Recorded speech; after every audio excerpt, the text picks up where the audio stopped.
நம்பிக்கைகள் ரொம்ப முக்கியம் தேசத்தின் மேல இருக்குது அப்படின்றத சொல்றப்போ அமீர் ஹம்சா அப்படின்னு ஒரு சுதந்திர போராட்ட தியாகி, அவருக்கும் இந்த நாடு மேல ஒரு அபரிமிதமான நம்பிக்கை இருந்தது. அதனாலதான் அவருடைய குடும்பத்தை பத்தி எந்தவித சிந்தனையுமே இல்லாம அந்த நாட்டுக்காக நிறைய தியாகத்தை பண்ணாரு. அவரோட குடும்பம் எப்படி இருக்காங்க அப்படின்னு நாங்க போய் நேர்ல பார்த்தோம். அது தொடர்பான ஒரு பதிவை பார்த்துட்டு நம்ம தொடர்ந்து பேசலாம். அமீர் ஹம்சா அப்படிங்கிற ஒரு சுதந்திர போராட்ட தியாகி.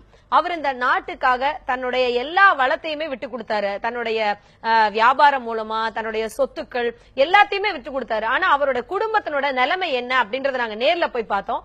அது தொடர்பான ஒரு பதிவு இருக்கு, அதை நாம இப்ப பார்க்கலாம். நேதாஜியோட சுதந்திர பணிக்கு தன்னோட காசு பணத்தை எல்லாத்தையும் கொடுத்துட்டு நேதாஜி தனக்கு வழங்கிய சட்ட துணியை மட்டும் தன்னுடைய இறுதி காலம் வரைக்கும் பாதுகாத்துட்டு வந்தவர் தான் சுதந்திர போராட்ட தியாகி MKM அமீர் ஹம்சா. ராமநாதபுரம் மாவட்டம் மேலை கொடுங்கலூர் கிராமத்தை சேர்ந்த வைர வியாபாரியான இவரு நாட்டு விடுதலைக்காக இந்திய தேசிய ராணுவத்துக்கு 1000 ஏக்கர் நிலம், 10,000 சவரன் தங்கம், நேதாஜியோட எடைக்கு எடை தங்கம்னு கோடிக்கணக்குல கொடையா கொடுத்தாரு. சுதந்திர போராட்டத்துக்காக தன்னுடைய இளமையையும் செல்வங்களையும் நாட்டுக்காகவே அர்ப்பணித்த இவர் கடந்த ஜனவரி 3ஆம் தேதி மறைஞ்சாரு. அமீர் ஹம்சாவோட இறுதி காலங்கள் வீட்டு வாடகை கூட கொடுக்க முடியாம கஷ்டத்துல தான் கழிஞ்சது. வீடு கூட எனக்கு கிடைக்கல.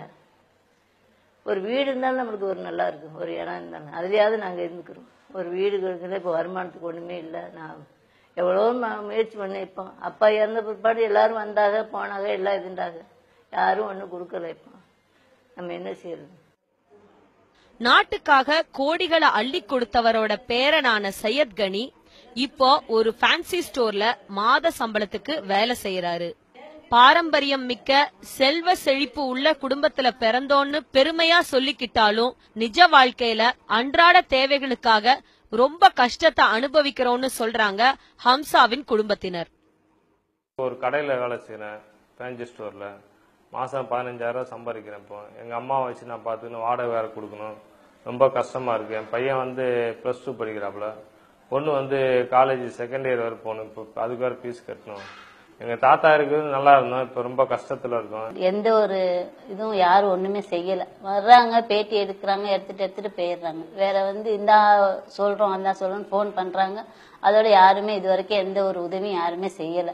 இது அரசாங்கமும் செய்யல, யாருமே செய்யல. இவ்வளவு தியாகம் பண்ண எங்களுக்காக யார் எந்த ஒரு அரசாங்கம் ஒண்ணுமே பண்ணல. என்ன செஞ்சாங்க?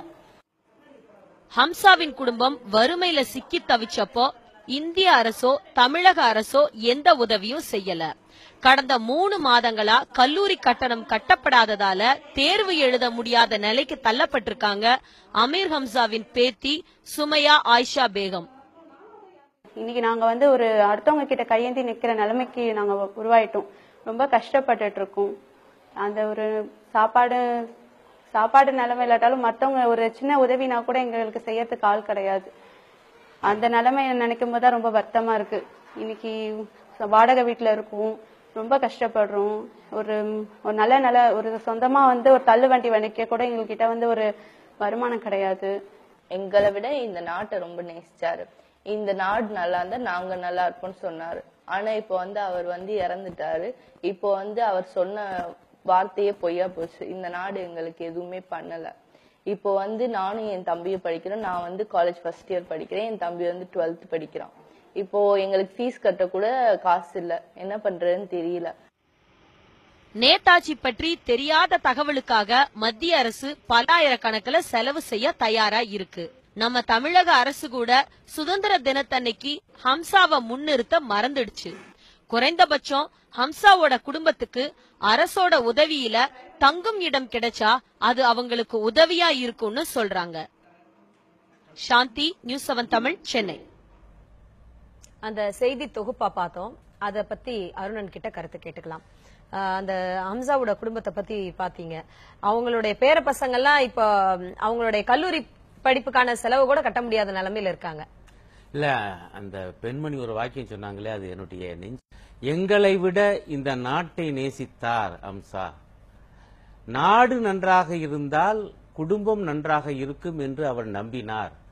ஆனாலும் எங்களுடைய குடும்பம் இன்றைக்கு கைவிடப்பட்ட குடும்பமாக இருக்கிறது என்று அவங்க சொன்னாங்களே. ஒவ்வொரு இந்தியனும் வெட்கி தலை குனியணும். இதுதாங்க அந்த தேசப்பற்றுங்கிறது எப்படி உருவாச்சு, அது இயல்பா எப்படி வந்தது என்றால், நாடு நன்றாக இருந்தால் என் வீடு நன்றாக இருக்கும், ஆகவே நாட்டுக்காக அனைத்தையும் நான் தியாகம் செய்கிறேன், இது சுதந்திர போர். ஆகவே அந்த வைர வியாபாரி அவ்வளவு பணத்தையும் அவ்வளவு நிலத்தையும் நேதாஜியுடைய இந்திய தேசிய ராணுவ அதற்காக தத்தம் செய்திருக்கிறார்.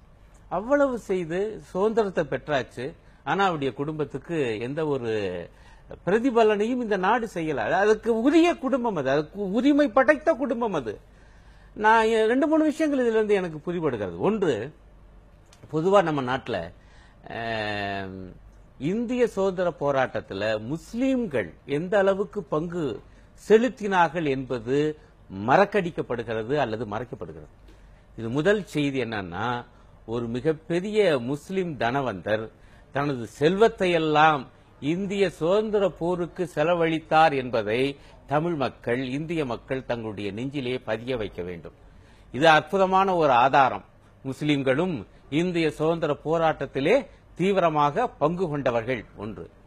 இரண்டாவது, இந்த முஸ்லிம் குடும்பம் இந்த அளவுக்கு அனாதரவாக இருக்கிறது. அவங்க சொல்றாங்க எல்லாரும் வர்றாங்க, பேட்டி காண்றாங்க, ஆனா நடைமுறைக்கு ஒன்னும் வரல என்பது நமக்கு ஒன்னும் புரியல. ஆகவே தமிழக அரசும் இந்திய அரசும் உடனடியாக அவர்களுக்கு உரியதை செய்யணும். குறிப்பாக சுதந்திர போராட்ட தியாகிகள், அவர்களுக்கு உரியது என்று இருக்கே, அதையாவது செய்ய வேண்டுமே, இன்னும் கூடுதலாகவே செய்ய வேண்டும் அந்த தியாகத்தை எண்ணி பார்க்கும்போது. மூன்றாவது விஷயம் எனக்கு என்னப்படுகிறது என்றால், பொதுவாகவே குறிப்பாக தமிழ் இளைஞர்கள் ஒன்றை யோசிக்க வேண்டாது. என்னன்னா, மத்திய அரசு அமைத்த 2 குழுக்கள் முஸ்லிம்கள் பற்றி ஆய்வு. ஒன்னு சச்சார் குழு அறிக்கை, இன்னொன்னு ரங்கநாத் மிஸ்ரா கமிஷனுடைய பரிந்துரைகள். இந்த 2ஐயும் நீங்க படிச்சு பாத்தீங்கன்னா, யார் வேணாலும் படிச்சு பார்க்கலாம், இணையத்தில் கிடக்குது அந்த அறிக்கைகள்லாம். படிச்சு பாத்தீங்கன்னா மிகப்பெரிய கொடுமையா இருக்குங்க. 14% பேர் இந்திய ஜனத்தொகையில் முஸ்லிம்கள், அவங்களுக்கு உரிய உரிமைகள் கிடைக்கல. உயர்கல்வியில உரிய பங்கு இல்ல, மத்திய மாநில பொதுத்துறை நிறுவனங்கள்ல அவங்களுக்கு உரிய அந்த பதவிகள்ல உரிய பங்கு இல்ல, அதாவது வேலை வாய்ப்புல இல்ல. அதே போல பொது வாழ்வுல, சட்டமன்றங்கள்ல, நாடாளுமன்றங்கள்ல அந்த மக்கள் தொகையில் அவங்க இருக்கிற எண்ணிக்கைக்கு ஏற்ப கிடையாது. இதானுங்க மிக முக்கியம். கல்வி, வேலை வாய்ப்பு, பொது வாழ்வு. ஒரு குடிமக்கள் பொதுவா எதிர்பார்க்கிறது. இந்த 3லும் முஸ்லிம் மக்களுக்கு உரிய பங்கு கிடைக்கவில்லை என்று மத்திய அரசு அமைத்த குழுக்களின் அறிக்கை இருக்கு. இன்னைக்கு வரைக்கும் ஏற்கனவே இருந்த மத்திய அரசும் அந்த பரிந்துரைகள் தேசபக்தி இல்லன்னு நீங்க நினைக்கிறீங்களா? இல்ல, அதுதான் நோக்கி வர்றேன். என்ன சிக்கல் வருதுன்னா, நீங்களே ஒப்புக்கொண்டிருக்கீங்க, இந்த நாட்டில் உள்ள ஒரு 14 விழுக்காட்டு மக்கள் புறக்கணிக்கப்பட்டிருக்கிறார்கள் காலங்காலமாக. அந்த மக்களுடைய உரிமைகளை நீங்கள் செயல்படுத்துவது என்பது தேசபக்தியா இல்லையான்னு கேட்கிறேன். அந்த 14 மக்கள் இந்த தேசத்தினுடைய ஒரு அங்கம் இல்லையா? ஆனா அவங்களுக்கு உரியதை கூடுதலா கொடுக்க வேணாம், ஆனா அவங்களுக்கு உரியதை கொடுக்கல என்று உங்களுடைய கமிட்டிகளுடைய அறிக்கைகள் சொல்லுது. இன்னைக்கு வரைக்கும் அவங்களுக்கான இடஒதுக்கீடு என்பது இல்ல. ஒரு வெள்ளை அறிக்கை நீங்க கொடுக்க தயாரா? கல்வியில, வேலை வாய்ப்புல, அதுக்கு பிறகு, ஏன்னா இந்த அறிக்கைகள் வந்து பல ஆண்டுகள் ஆயிடுச்சு, இன்றைய நிலைமை என்ன, ஆகவே அதை சரி செய்ய என்ன செய்ய போகிறோம் என்று சொல்ல இந்த மத்திய அரசு தயாரா? அந்த முஸ்லிம்கள், புறக்கணிக்கப்பட்ட அந்த முஸ்லிம் மக்கள் உள்ள ஒரு குடும்பம் இந்த குடும்பமும் என்று நான் பாக்குறேன். இவ்வளவும் பாத்தீங்கன்னா இந்த ஒற்றை குடும்பம் ஒரு உதாரணமா இருக்கு பாருங்க, இத்தனை உண்மைகளை வெளிப்படுத்த. அப்படின்ற தேசபக்தி என்பது ஆரம்பத்தில் சொல்றது போல இன்க்ளூசிவ் growth என்று ஆங்கிலத்தில் சொல்லுவார்களே, அனைவருக்குமான வளர்ச்சி. நீங்க தேசிய இனங்கள் என்று பார்த்தால் இது பல தேசிய இனங்களை கொண்ட நாடு, ஆகவே பல தேசிய இனங்களுக்கும் வளர்ச்சி வேணும். இது பல மதங்களை கொண்ட நாடு, ஆகவே பல மதத்தவருக்கும் இங்கே வளர்ச்சி வேண்டும். அத்தகைய பார்வை இன்றைக்கு இல்லை.